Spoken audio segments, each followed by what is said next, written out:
반갑습니다. 1월 9일 월요일 큐티 스케치 시간입니다. 오늘 본문은 야고보서 5장 12절로 20절까지의 말씀입니다. 오늘 본문이 이렇게 시작합니다. 내 형제들아 무엇보다도 맹세하지 말지니 하늘로나 땅으로나 아무 다른 것으로도 맹세하지 말고 오직 너희가 그렇다고 생각하는 것은 그렇다 하고 아니라고 생각하는 것은 아니라 하여 정죄 받음을 면하라. 오늘 본문은 형제들에게 맹세하지 말 것과 그리고 고난을 당할 때 기도할 것, 그리고 즐거워하는 자들은 하나님을 높이며 찬양할 것, 그리고 병든 자들이 있다면 교회 장로들을 부르고 또 기름을 발라 기도하라, 이렇게 이야기를 하는 본문입니다. 우리가 다 살펴보기보다는 우리 병든 자를 위한 기도, 그리고 이어지는 그 기도의 자세, 그리고 오늘 본문이 말하는 의미를 좀 살펴보려고 합니다. 오늘 본문은 14절에 봅니까? 너희 중에 병든 자가 있느냐? 그는 교회 장로들을 정할 것이요. 교회 대표를 이야기하는 것이요. 리더를 이야기합니다. 이 본문에서 나오는 여기서 장로를 초청한다는 것은 장로들이 특별히 병든 자를 위하여 기도할 때 낫는 그런 능력이 더 있거나 이것 때문이 아니라 여기서 장로들을 부른다는 교회 대표를 부르는 것이고, 다른 말로는 교회에 요청하는 것을 의미하죠. 교회에 요청하는 것입니다. 교회 대표가 오는 것이죠. 그들은 주의 이름으로 기름을 바르며 이 기름은 여러 가지 의미가 있을 수 있습니다. 실제로 그 기름을 바르고 따뜻한 물에서 기름을 바를 때 안정이 되기 때문에 병의 치료에 좀 도움이 될 수도 있고요. 또 기름은 성령이라고 의미할 수도 있고요. 근데 이제 어쨌든 오늘 본문에 기름을 바른다는 것은 사실 구약적인 의미는 기름을 바른다, 그러면 구별된 사람들 기름을 바르거든요. 왕이나 제사장이나 선지자나 기름 부어 구별된 사람들. 이 공동체가, 교회가 어떤 곳이죠? 구별된 공동체거든요. 이것 역시도 공동체, 교회를 부르라는, 교회와 함께 하라는, 누가요? 병든 자가. 공동체성을 강조하는 본문입니다. 공동체가 함께 할 것을 요구하는 거예요. 요청하는 거예요. 함께 기도하라고. 병든 자를 사랑하고 병든 자를 섬기는 마음으로, 그들을 긍휼히 여기는 마음으로 기도하라라는 의미입니다. 그러면서 15절에 이렇게 이야기합니다. 믿음의 기도는 병든 자를 구원하리니 주께서 그를 일으키시랴. 혹시 죄를 범하였을지라도 사하심을 받으리라. 그러므로 너희 죄를 서로 고백하며 병 낫기를 위하여 서로 기도하라. 의인의 간구는 역사하는 힘이 큼이니라. 믿음의 기도가 병든 자를 구원한다는데 여기서 믿음은 무엇일까요? 적어도 하나님이 말씀대로, 하나님이 가르치시는 대로 하는 것, 공동체를 부르고 공동체의 기도를 요청하는 것, 이게 믿음의 기도겠죠. 그리고 뒤에 보니까 혹시 죄를 범하였을지라도 사함을 받을 것이다. 너희 죄를 서로 고백하면서 병 낫기를 위해서 기도하라.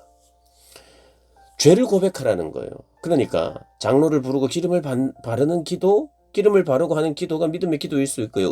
의인의 간구일 수 있어요. 그리고 죄를 고백하면서 하는 기도가 의인의 간구요, 믿음의 기도일 수 있어요. 죄를 고백하고 서로 고백하래요. 하나님께 고백하라고 지금 말하지 않고, 물론 하나님께도 회개해야 하고 고백해야 되지만 서로에게 죄를 고백하라. 이건 무슨 의미입니까? 하나가 되어라, 화해하라. 혹시 서로 정죄하고 비방했던 사람들이 있다면, 그래서 서로가 죄를 지었다면 하나님께 회개할 뿐만 아니라 서로에게 용서를 구하면서 무엇입니까? 공동체가 하나 되기를. 그러니까 이 기도 안에 병든 자를 위하여 기도할 때에 이것이 서로 비방했기 때문에 병이 생겼을 수도 있다는 것을 또 이야기하고 있는 거예요. 어쨌든 그 병자를 위해서 기도할 때 공동체가 함께 할 것이요. 공동체가 함께 한다는 건 뭡니까? 싸우고 찢고 볶고 뜯어져 있고 화평하지 못하는 장로님 5명이 가서 기도한들, 이게 무슨 의미가 있겠어요? 장로들을 부르고 또 그 주변에 형제들이 있다면 그 형제들과 함께, 혹시 원망하거나 비방했던 사람들이 있다면 용서를 구하고 서로 고백하면서, 죄를 고백하면서 정결한 공동체가 되기를 원하고, 그 공동체가 함께 기도할 때 역사할 것이다 라고 이야기를 하고 있는 것입니다. 그러니 공동체성이 강조되고 공동체가 기도하기를 원하고 공동체가 회개하여 연합되기를 원하는 그런 본문이입니다. 그래서 부족한 사람, 병든 사람, 약한 사람들을 위해서 기도하고 또 치유하는 능력이 그곳에 있을 것이라고 이야기하는 것이죠. 그러면서 엘리야의 예가 나오는데요. 17절에 보니까 엘리야는 우리와 성정이 같은 사람이로되, 이미 무슨 말이냐면 엘리야도 실수도 있고 연약함도 있다는 거예요. 그렇게 큰 하나님의 능력을 경험했음에도 불구하고 겁이 나서 도망가는 그런 일들이 있었거든요. 그러나 그가 비가 오지 않기를 간절히 기도한 즉 3년 6개월 동안 땅에 비가 오지 아니하고 자, 위에서 지금 병낫기를 위해서 기도하면 의인의 간구는 역사하는 힘이 크다, 이렇게 이야기한 뒤에 기도의 샘플로 엘리야를 들고 있어요. 그런데 그도 연약한 자래요. 그도 간절히 기도했대요. 그런데 간절히 무엇을 기도했냐 하면 병이 생기기를 기도하는 거예요. 먼저 그것과 비슷한 거예요. 무슨 말이냐면 간절히 기도해서 비가 안 오도록 기도했어요. 지금 야고보서가 그걸 이야기하고 있어요. 비가 안 오는 것이 좋나요? 3년 6개월 동안 비가 안 오는 것은 무엇입니까? 가물게 해달라는 거예요. 모든 사람의 기도와 달라요. 모든 사람은 풍년을 원해요. 풍년은 제때 비가 오고 적당하게 와줘야 돼요. 비가 결정적이고 중요해요. 그런데 비가 오지 않게 해달라는 것은 지금 망하게 해달라는 뜻이에요. 그것도 간절히 기도했대요. 그런데 망했어요. 흉년이 됐어요. 그리고 또 다시 기도했는데 3년 6개월 후에 다시 기도했더니 하늘이 비를 주고 땅이 열매를 맺었어요. 그러니 첫 번째 한 기도는 3년 6개월 전에 했던 기도는 땅이 열매를 맺지 못하게 해주세요 라고 기도했어요. 그리고 나중에는 땅에 열매를 맺게 해주세요 라고 기도했다는 거예요. 우리와 같이 성정이 같대요. 그러니까 17절 18절을 보면 엘리야의 예를 들면서 단지 엘리야가 간절히 기도한 것처럼 그도 약한 사람이지만 간절히 기도했더니 하나님이 응답하셨다는 것을 단지 그것으로만 해석해서는 안 된다는 거죠. 이걸 보니까 19절 20절을 보니까 엘리야의 기도가 어떤 기도고 또 하나님께서 야고보서를 통해서 우리에게 원하시는 것이 무엇인지 19, 20절을 보면 연결이 되면서 좀 알게 돼요. 19절을 보면 내 형제라 너희 중에 미혹되어 진리를 떠난 자들을 돌아서게 하면 너희가 알 것은 죄인을 미혹된 길에서 돌아서게 하는 자가 그의 영혼을 사망에서 구원할 것이며 허다한 죄를 덮을 것이다. 돌이키게 하는 자, 누가 진리를 떠난 자, 미혹을 받고 진리를 떠난 자를 돌아서게 할 수 있겠는가? 만약에 그런 자들을 돌아서게 하는 자라면 참 복된 것이고 그가 의인이며 그런 사역을 돌이키는 사역을 누가 했느냐? 엘리야가 했거든요. 어떻게 돌이켰느냐? 열매를 맺지 못하도록 해주세요. 비가 내리지 않도록 해주세요. 왜 그렇게 기도했습니까? 구약의 엘리야의 이야기를 보면 이스라엘 백성들이 바알신을 숭배하면서 바알신이 비를 준다, 바알신이 풍요를 준다, 이렇게 생각하면서 바알신이 비를 주는 신, 바알신이 풍요롭게 하는 신이라고 생각했어요. 그러니 바알이 참신이 아니라는 것을 알리고 그런 것에 미혹되어 빠져있는 사람을 돌이키는 자 누구냐? 엘리야였어요. 돌이키게 하려면 어떻게 해야 되느냐? 아무리 바알 앞에서 기도해도 비가 오지 않게 하면 바알에 대한 의심이 생기겠죠. 그때 3년 6개월 동안 기도해도 수많은 사람들이 바알의 선지자들이 기도했을 거 아닙니까? 그런데 비가 안 왔어요. 왜 그래요? 한 사람의 의인의 기도, 의인의 간구, 하나님의 뜻을 반영한 기도, 하나님의 마음을, 하나님의 뜻을 구한 기도, 하나님 뜻이 뭐예요? 이스라엘 백성들이 바알 신을 믿으려고 하고 우상 숭배를 하는 그 자리에서 돌아오는 것, 그게 하나님의 뜻인데 엘리야가 그 하나님의 뜻에 합한 기도를 했어요.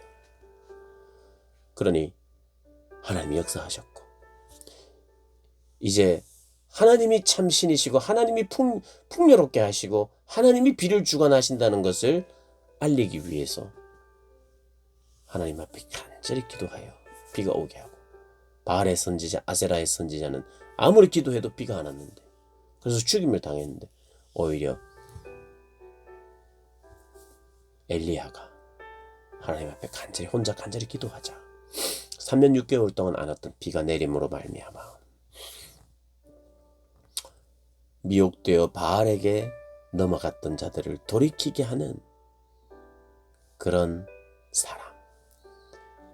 그러니 이 강조점은, 엘리야의 기도는 강조점은 뭐냐 하면 하나님의 뜻을 반영한, 그래서 오히려 많은 사람들이 열매를 맺기를 위하여 기도하는데 그때 열매를 맺지 않도록 기도했고, 다시 나중에 열매를 다시 맺도록 기도함으로 말미암아 비를 주시는 분이 하나님이시구나, 참되게 우리를 풍요롭게 하시는 분이 하나님이시구나 알게 하는, 돌이키게 하는 그 사역자의 기도 응답했듯이 14, 15절 역시도 올바른 공동체의 모습이 되고 돌이키는 자, 서로 비방하고 화해하지 못하는 자들을 돌이키며 기도할 때 화해하지 못하고 비방하며 죄로 말미암아 생겼을 가능성이 있는 그 병에서 돌이키게 하고,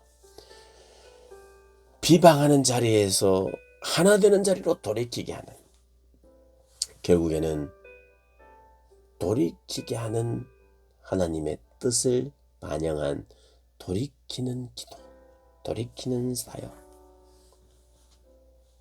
그 사역을 보여주고 있죠. 사랑하는 여러분, 우리가 하나님 앞에 기도할 때 그래서 하나님의 뜻을 아는 것이 중요합니다. 하나님의 뜻은 그냥 몇 월 며칠 무엇을 하라 이런 그걸 말하는 게 아니에요. 하나님의 뜻은 우리가 하나님 말씀 안에서 자꾸 발견해야 되는데, 때와 시간을 자꾸, 주님이 언제 오실지 때와 시간은 하나님께 속해 있으니 묻지 마라 이랬듯이, 사실 주님이 오시는 때와 시간을, 그것을 그걸 알 필요도 없고 관심을 기울일 필요도 없고, 매일 모든 순간에 마치 도적과 같이 갑자기 오실 것을 생각하면서 그냥 주님의 뜻에 맞게 신실하게 살아가라고 말했듯이, 어떤 주님의 뜻이라는 게 몇 월 며칠 내가 무엇을 하게 되고, 내가 오늘 A라고 하는 걸 선택하면 내일 B라고 하는 열매가 생기고, 이런 식의 하나님의 뜻이 아니에요. 하나님의 뜻은 내가 하나님께 완전히 돌이키는 거예요. 오늘 본문에는 몇 가지가 있는데, 화해하고 사랑하고 섬기고 용서하고, 그리고 또 하나는 우상을 섬기고 엉뚱한 것을 구하는 자들이 주께로 돌아오게 하는 그 일, 그것이 바로 하나님의 뜻이죠. 그 하나님의 뜻을 간절히 구하고 계속해서 구하고 또 간절히 구하고 응답할 때까지 구하고, 하나님의 뜻은 응답이 되니까요. 그러니 그 하나님의 뜻을 붙잡고 기도하기를 하나님이 원하세요. 그것이 바로 그렇게 기도하는 사람이 믿음의 기도하는 사람이며, 그 사람이 의인이고 그 사람이 의인의 간구는 역사하는 힘이 크다고 말하고 있습니다. 사랑하는 여러분, 여러분이 오늘 본문이 말하는 믿음의 기도, 의인의 간구 해내시는, 그래서 역사와 응답이 있는 살아계신 그 하나님을 경험하고 그 하나님을 자랑하는 복된 분들 되시기를 주님의 이름으로 축복합니다.